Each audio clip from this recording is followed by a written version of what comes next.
É uma eterna luta para o governo fazer frente aos vazamentos de dados do INSS. A gente precisa ter confiança no nosso sistema, né? E a gente precisa de muito ainda para isso. A gente ainda não tem a real dimensão do tamanho dessa quadrilha. Porque, de novo, uma vez vazado, você não consegue desvazar.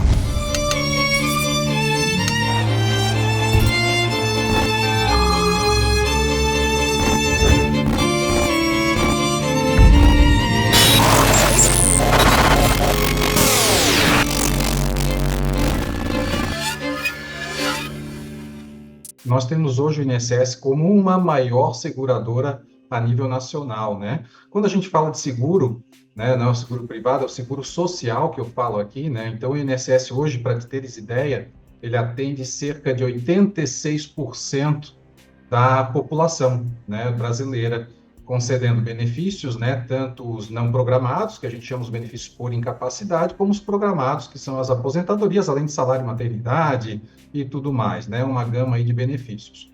É importante a gente frisar também que nós temos a questão da assistência social. Isso, quando a gente fala de fraudes, ocorrem também na assistência social, e a gente tem uma pequena confusão aqui, que é o que toca o BPC-LOAS, né, o benefício assistencial para deficientes ou pessoas idosas, que não é um benefício previdenciário, é um benefício da assistência social. Até para a gente trazer um contexto aqui, né, nós temos a Seguridade Social lá dentro da Constituição, onde a gente tem saúde, assistência e previdência, certo?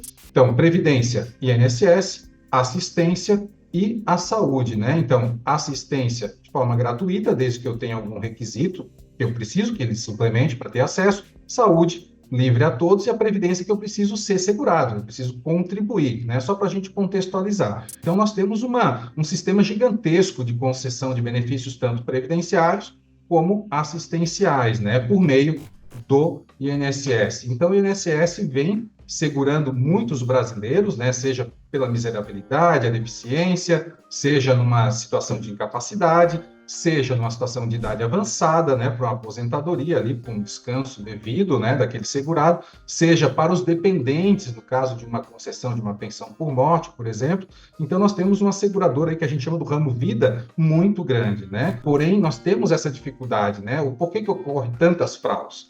Né? Porque eu tenho uma carência de defesa, né? Eu tenho uma autarquia que hoje atende essa gama gigantesca, porém uma autarquia deficitária ainda em questão ainda de segurança, muitas vezes, em questão de próprios servidores, né? É uma autarquia que vem clamando por concursos todos os anos, né? Com um número X que precisa atinge um número Y muito menos do que o necessário. Então, nós temos falhas, né, dentro desse sistema gigantesco de proteção social, e nessas falhas os criminosos acabam se aproveitando, né, dessa carência e entrando aí com a aplicação de crimes, fraudes e tudo mais. Os golpes ligados ao INSS, aos benefícios, eles não seriam efetivos se não fosse o vazamento de dados pessoais.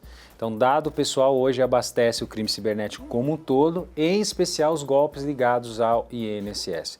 Para que eu consiga promover uma alteração num GovBR, para que eu consiga aprovar um empréstimo consignado, ou para que eu consiga abordar a vítima, normalmente um pensionista, um idoso, um aposentado, uma pessoa que não tem muito conhecimento em segurança da informação, eu preciso ter dados. E esses dados chegam até os bandidos ou por manipulações nos sistemas, por casos envolvendo acessos indevidos, informações privilegiadas ou invasões, ou chegam por meio de insiders, isso mesmo, servidores, pessoas que estão lá dentro que facilitam o chamado peculato informático, que aliás é crime desde 2000, né? 24 anos atrás, o Brasil editava a Lei 9983 de 2000 que pune o peculato informático. Essas pessoas cedem informações cadastrais de pensionistas, de beneficiários. Não é de hoje que a gente sabe que esses dados vazam, é uma eterna luta para o governo fazer frente aos vazamentos de dados do INSS, porque isso é um prato cheio nas mãos dos bancos que hoje oferecem empréstimos a cliques,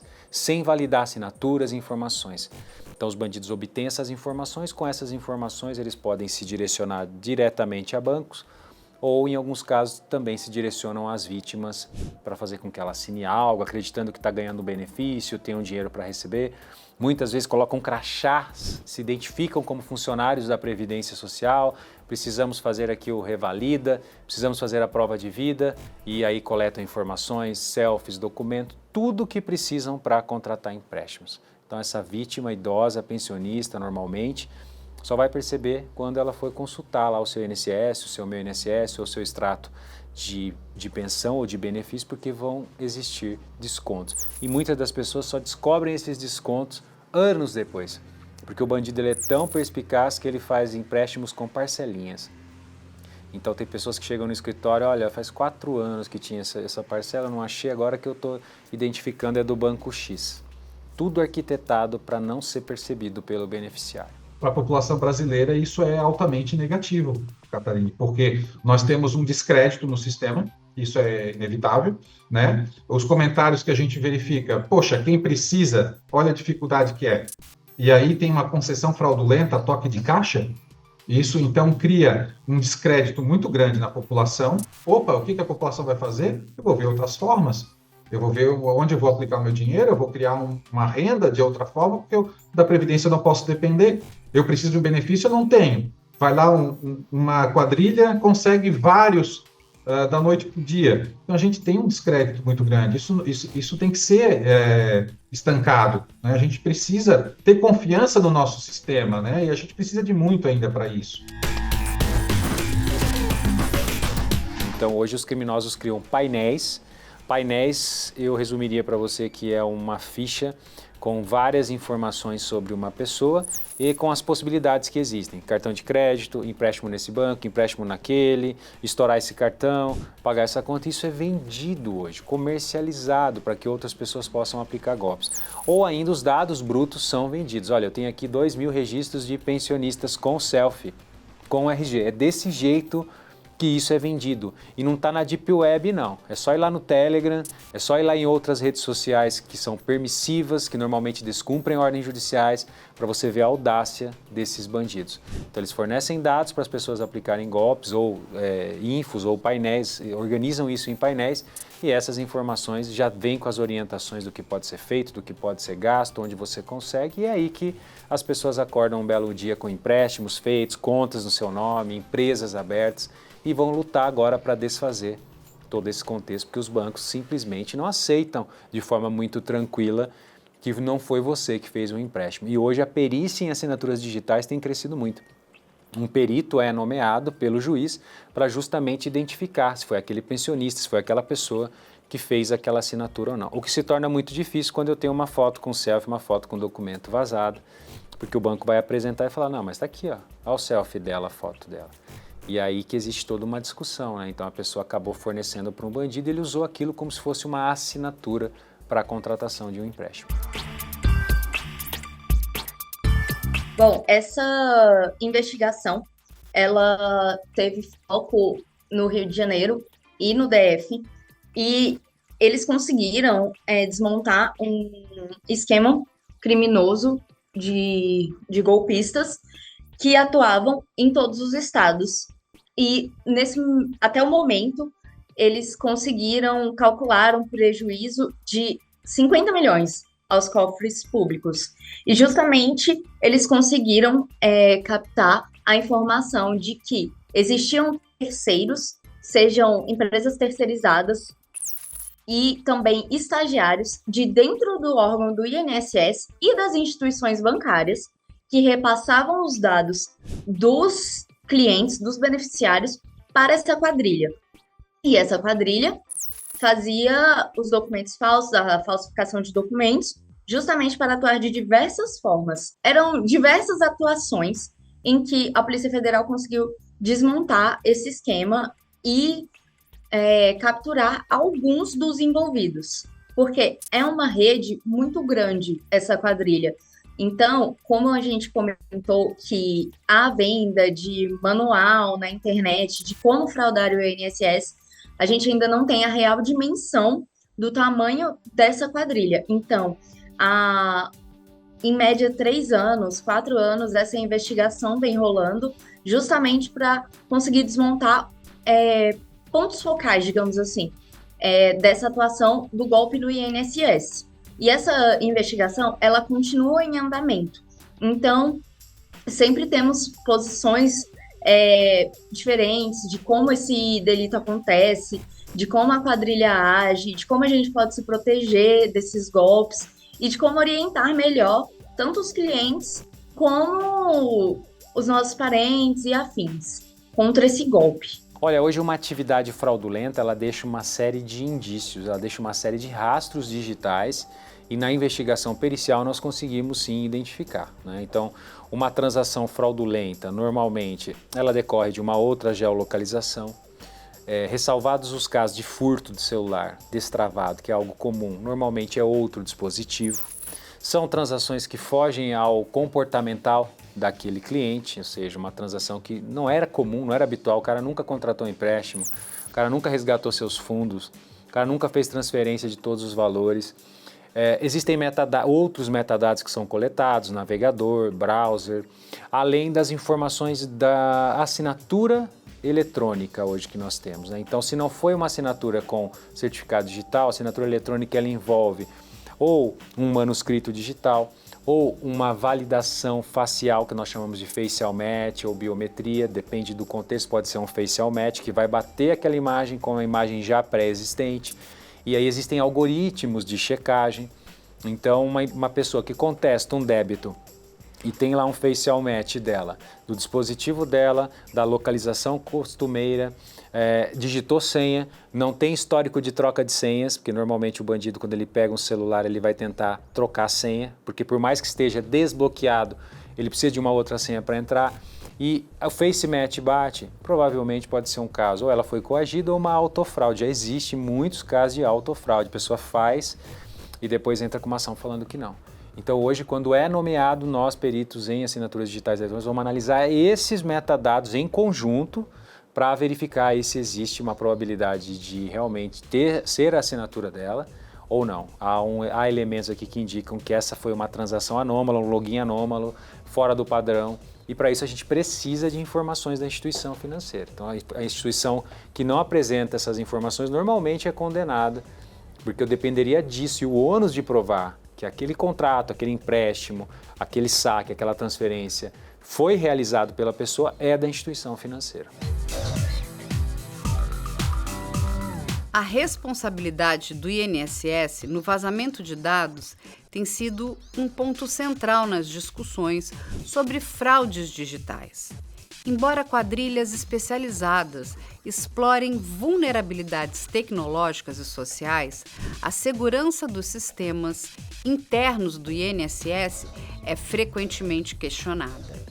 Falhas na proteção de informações sensíveis, combinadas com possíveis acessos indevidos por intermediários, levantam dúvidas sobre a eficiência das medidas de segurança adotadas pelo órgão.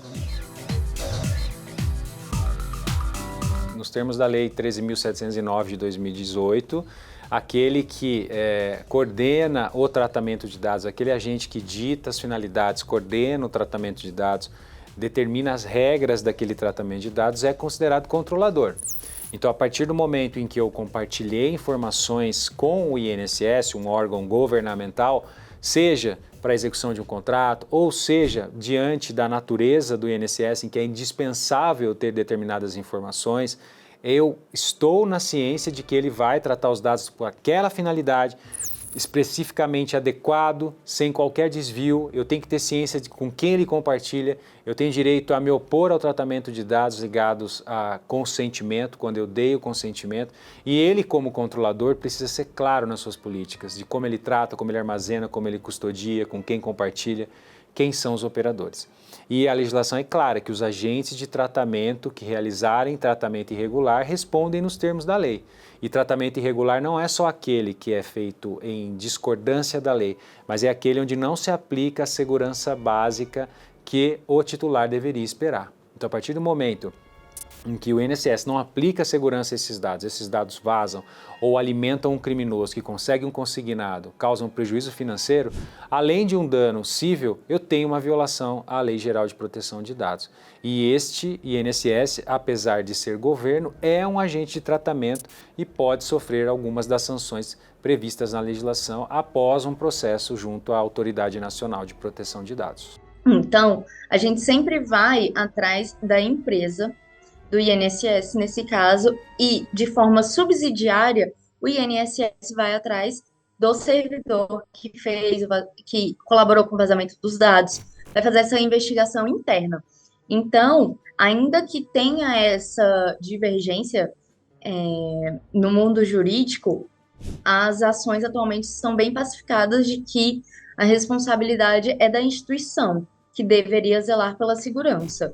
Então, a única dificuldade seria essa, de encontrar o responsável, mas ainda assim, o judiciário brasileiro já tem mitigado essa questão e solucionado de forma pró-vítima, digamos assim. Olha, as sanções previstas para quem viola a Lei Geral de Proteção de Dados, elas são independentes das reparações pelos danos. Então, você pode buscar a tutela do PROCON ou da Autoridade Nacional de Proteção de Dados no sentido de investigar aquele vazamento e aplicar as penalidades cabíveis que estão previstas no artigo 52 da LGPD àquelas pessoas que violaram a legislação, seja um controlador, seja um operador ou um agente de tratamento de qualquer natureza, sem prejuízo da reparação civil. Então, aquelas pessoas que demonstram efetivamente danos causados, né, não pode ser um dano presumido, mas a partir desse histórico, desse incidente com vazamento de dados, tiveram uma devassa pessoal, danos financeiros, empréstimos contratados, compras realizadas, elas podem sim buscar a reparação desse agente que negligenciou com seus deveres de segurança e proteção de dados. Porque trata-se de uma fraude, e a fraude, nesse caso, nada mais é do que um crime. Então, é a responsabilidade do Estado e do órgão reaver esses valores para a vítima.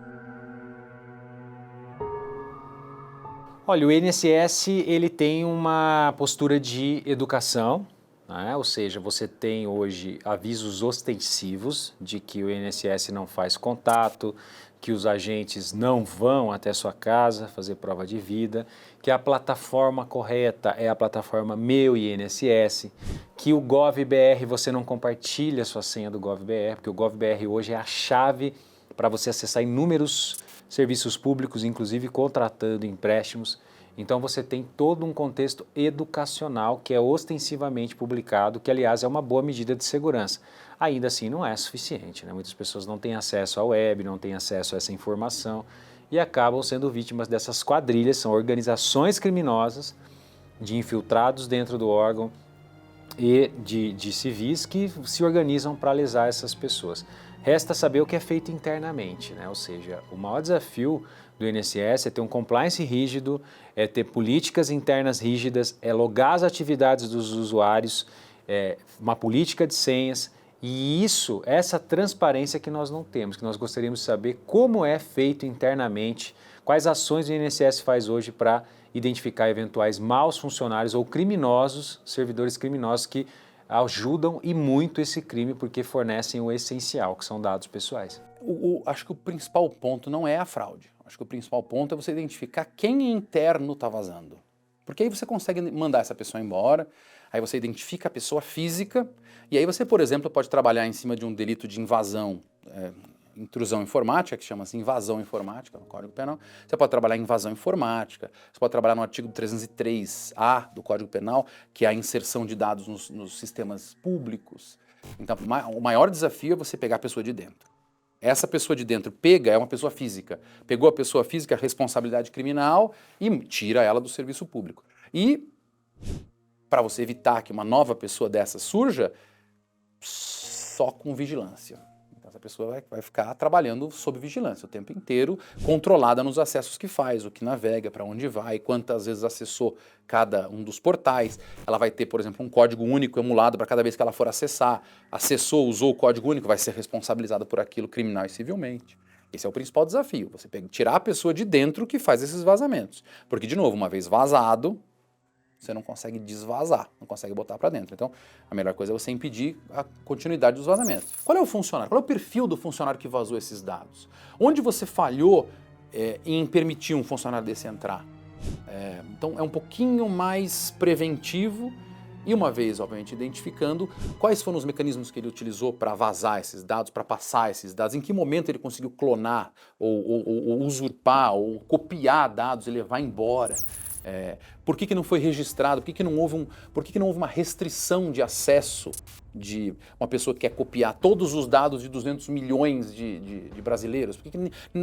Por que o sistema informático não percebeu o comando copiar dados de 200 milhões?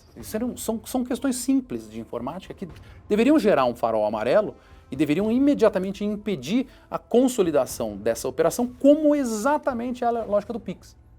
Eu preciso, em certos movimentos, como por exemplo, cópia de dados, eu preciso ter um procedimento intermediário, uma luz intermediária para você ter um terceiro que autorize isso. Um terceiro num nível superior de permissividade informática. Também é importante o governo fazer isso, você me perguntou, eu não respondi direito, também é importante o governo ir atrás dos locais onde estão registradas essas bases de dados e derrubar essas bases. Isso é bem possível, facilmente possível por uma investigação informática. Então, identificar onde estão hospedados esses dados e destruir o acesso a esses dados. Com isso, você vai diminuir o número de pessoas que têm acesso a isso e impedir a multiplicação desses dados, né? Claro que ninguém vai pegar e vai puxar todas as bases de dados, mas de pouquinho em pouquinho eu vou criando a minha base. Então, o ideal é você também ir derrubando esses sites, esses sistemas onde esses dados estão, identificando e derrubando. A maioria das vítimas de golpes contra o INSS são idosos, que acabam sendo alvos fáceis devido à falta de familiaridade com as tecnologias. Muitos só percebem o problema quando já possuem dívidas ou irregularidades em seus benefícios. Para evitar esse tipo de situação, é importante que os beneficiários estejam atentos a qualquer movimentação suspeita. Tenham cuidado ao compartilhar dados pessoais e busquem orientação sempre que desconfiem de algo. A proteção começa com a informação e a atenção redobrada.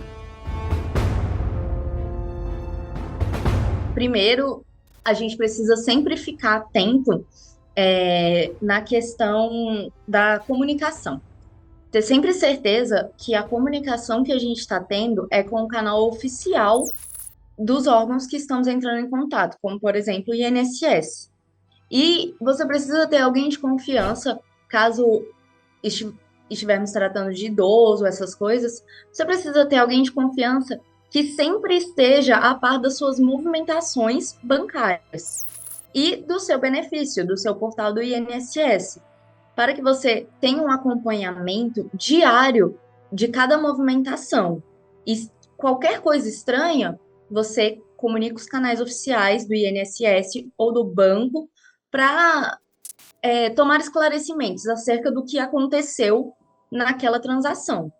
Eu acredito que essa seja a forma mais fácil e didática, digamos assim, você controlar a fraude nos seus sistemas. Sempre ficar atento ao seu sistema, né? Seja pelo meu INSS, o aplicativo, seja muitas vezes ligando no 135 para ver se está tudo ok, né? Então lá vai ver todo o seu histórico de créditos, a gente tem o SCRE, que é um documento que mostra os créditos, a gente tem a questão dos dias de pagamento, a gente tem a questão dos descontos, tudo isso é informação que ele pode estar verificando junto aos seus sistemas. Notou qualquer coisa diferente? Comunica, liga na central, busca essa informação, né? Tendo a notícia de que isso foi de fato uma violação, alguma coisa, pode procurar a Polícia Federal, relatar isso, né? Então, enfim, são N fatores que a gente pode estar sempre atento para ver se tem alguma modificação, alguma diferença e buscar isso o mais rapidamente possível. Esses benefícios disponibilizados pelo governo, eles ficam concentrados no portal do Gov. Esse, em específico, fica no aplicativo Meu INSS. Então, você pode consultar toda a sua movimentação dos seus benefícios através do portal do Gov. A minha recomendação como advogada sempre é Caso você tenha alguma dúvida, alguma insegurança acerca de alguma movimentação, seja no seu INSS ou na sua conta, vai pessoalmente, pede os esclarecimentos de forma presencial, porque ainda que tudo possa ser resolvido pela internet atualmente, pelos aplicativos, acredito que quando você tem uma dificuldade, é muito mais plausível e fácil, é uma questão de facilidade você buscar esclarecimentos de forma pessoal, onde você está tratando diretamente com aquela pessoa responsável por aquela instituição. Então, eu acredito que essa questão da internet, tudo, é um facilitador para que essas vítimas idosas sejam um alvo tão brilhante na visão dos criminosos. Em janeiro e agosto de 2022, mais de 22 mil beneficiários desativados foram reativados indevidamente por criminosos, resultando em um prejuízo estimado de R$1 bilhão. Além disso, operações da Polícia Federal identificaram esquemas fraudulentos que poderiam causar perdas de até R$486 milhões, caso não fossem interrompidos. Esses números evidenciam a necessidade de medidas mais eficazes para combater as fraudes no sistema previdenciário brasileiro. O INSS tem que continuar com a educação é fundamental, ser mais ostensivo nas campanhas educativas, mais criteriosos em relação aos consignados, aos bancos que fazem essa conexão direta, e hoje muito simples, via GovBR, por exemplo, é possível você verificar e contratar empréstimos em lotes de diversos bancos, isso muito simples hoje. Então, enrijecer a educação, enrijecer os procedimentos internos, os bancos credenciados de consignado e uma inteligência artificial ou um outro recurso que identifiquem algo fora do padrão daquele pensionista, daquele beneficiário, são muito bem-vindos aí no sentido de reduzir, minimizar os impactos desses golpes. E, logicamente, existe o lado do beneficiário do pensionista, que é cautela, é ter ciência de que agentes do INSS não vão bater na sua casa, é não compartilhar a senha de GovBR, tomar cuidado com pessoas que oferecem dinheiro inesperado, normalmente é um empréstimo. Então cabe também essa parcela. E dos bancos, eu sei que os bancos ganham para cada empréstimo, mas eles precisam entender que se continuar com essa postura, que é uma postura normalmente negligente, ou que não é muito atenta aos aspectos contratuais, quem está fazendo o contrato ou não, visando somente lucro, que o judiciário está aí para corrigir essas falhas, e cada dia mais nós verificamos decisões de primeira e segunda instância condenando essas instituições a desfazerem o empréstimo ou até restituírem à vítima as parcelas que foram pagas. É uma gravidade de nível alto, eu digo assim, porque nós estamos trabalhando um número gigantesco de população, né? A população que depende disso, né? Tu veja a gravidade disso, Catarine, porque de tempo em tempo, né, nós estamos envolvidos com audiências públicas por conta de reforma da Previdência, justamente por um déficit que é apontado e que eu, não tendo essa proteção, eu crio um cenário que me dificulta ainda mais, né? Então, tivemos uma reforma em 2019, da qual nós combatemos muito. Foi uma cessação de direitos muito grandes, né? Por conta disso, o Caixa não aguenta, o Caixa não suporta, a Previdência vai quebrar, né? Já estamos com outra reforma no radar, ainda nada certo, mas já os comentários já circulam os corredores. Então, veja, né? Nós temos uma autarquia que está dependendo de estrutura, nós temos isso refletido em reformas por conta de Caixa, que, querendo ou não, é um seguro público, mas depende de Caixa, né? Então, tem toda a sistemática de arrecadação e de distribuição dessa renda por meio do INSS, que, aliado a tudo isso, ainda fraudes que somam milhões, eu tenho um cenário futuro muito complicado. Então, reformas, crimes, fraudes, isso faz com que o sistema não se sustente, né? Eu preciso ter renda para distribuir. E essa renda está sendo dissolvida, está sendo, né, dilapidada aos poucos por conta de N fatores, e além do mais, os crimes, né? Então, a gente faz esse trabalho já de conscientização, eu tenho desenvolvido muito esse trabalho de conscientização sobre a questão previdenciária, né? A população brasileira, tu vê que é servida por 86%, se serve do INSS, mais ou menos, mas a gente ainda tem muita falta de conscientização previdenciária, Catarine, no que toca ao que é a Previdência, né? Muitos vêm saber da Previdência no final da vida, né? Chegam aqui para nosso atendimento quando tem a idade atingida, achando que se não se aposentar simplesmente por fazer a idade. Não, eu tenho um tempo mínimo de contribuição. Aquela pessoa tinha que ter contribuído por 15, 20 anos para ter direito ao benefício. E a pessoa não sabia. Ela achava que ela precisava ter simplesmente a idade e se aposentava por idade. Recebia aquele dinheiro do governo e poderia parar de trabalhar. Não é assim, né? Então, a gente vem desenvolvendo esse trabalho. Depois, se tu permitir, eu até deixo as minhas redes sociais aqui para quem quiser acompanhar o nosso trabalho. A gente precisa ter a previdência social nos bancos escolares já, Catarina, para que a criança saiba o que é previdência social, né? Saiba a importância dela e cuide dela. Porque eu vou precisar da previdência social, claro, no momento de incapacidade, um acidente, uma doença que incapacite alguma coisa, mas é no futuro que eu vou precisar, quando a minha força de trabalho não existe mais. Eu preciso me aposentar e eu preciso ter qualidade de vida nesse momento, né? Então, a gente tem uma sistemática. É um sistema muito complexo e de várias frentes que eu preciso para que ela seja saudável, né? Então, tudo isso são coisas ruins que vêm acontecendo e desgasta a previdência social. E a gente tem que cuidar dela muito bem. Então, tem tudo isso. Não é simples, né? É muito complicado. Mas a gente está caminhando. Eu tenho fé que a gente vem conseguindo galgar avanços. Ainda precisa melhorar em muito, mas a gente ainda está ficando combativo, mas falta muito ainda.